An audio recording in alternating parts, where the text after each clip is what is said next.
PV சிந்து AR Rahman ஃபேனா? ஆமாங்க. அதுதான் இந்த டெட் கொஸ்டினுக்கான ஷார்ட்கட்டு. பார்க்கலாங்களா? இது TET previous year question. Shortcut பார்க்கலாம். பி சிந்து ஏஆர் ரகுமானோட ஃபேனு. சரிங்களா? இதுதான் ஷார்ட்கட்டு.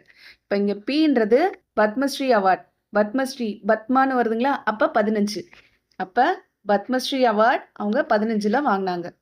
அப்போ பத்மஸ்ரீ 15 அப்படி வச்சுக்கோங்க.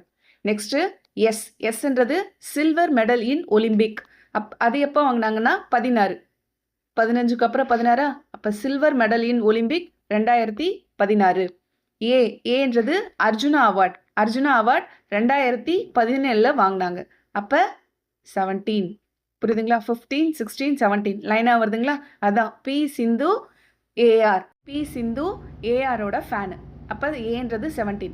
இங்கே ஆறுன்றது என்னென்னா ராஜீவ் காந்தி கேல் ரத்னா அவார்ட். அது வந்து 2013 வாங்கினாங்க. இதை எப்படி ஞாபகம் வச்சுக்கலான்னா, இங்கே ஆறு வந்து ஏஆரோட ஃபேனா எந்த வயசுலேருந்து? 13 வயசுலேருந்தே. சரிங்களா? இப்படி ஞாபகம் வச்சுக்கோங்க.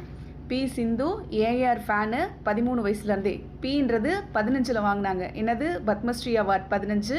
Next silver medal in Olympic 16. ஏன்றது அர்ஜுனா அவார்ட் 17. ராஜீவ் காந்தி கேல் ரத்னா அவார்ட் 13 வயசுலவே வாங்கிட்டாங்க. 13 2013 வாங்கினாங்க. இப்படி ஞாபகம் வச்சுக்கிட்டிங்கன்னா ஈஸியாக இருக்கும்.